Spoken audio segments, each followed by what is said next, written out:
Leo tutanifiwa kuuza baadhi ya mashine kutoka hapa Eco Africana kutoka kwa mteja wetu kea Malawi. Amebahatika kuchukua baadhi ya vitu toka kwetu, kachukua brush cutter, amechukua spray mashine, amechukua mini paratila, lakini pia amechukua na tray za miche. Labda kwa ufupi kidogo ungeweza kutuambia kwa namna gani umeweza kutujua sisi Eco Africana? Hapa mnauza mashine mzuri. Alafu ile minuati naitwa Mintila iko good sana. Kuna grass cutter, bei yake iko vizuri, iko poa. Na nani ile tunaona spray nzuri ile ya umeme. Hiyo discount unafanya nzuri. Hapa nimefurahi sana. Kija tena hapa narudi ninunue mzigo mwingine. Karibu sana. Haya, asante. Karibu sana Eco Africana. Eco Africana tunasema lima kisasa, lima kibiashara. Pembejeo za kilimo zinapatikana Eco.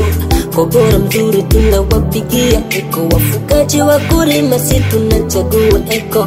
Eco Africana, Eco.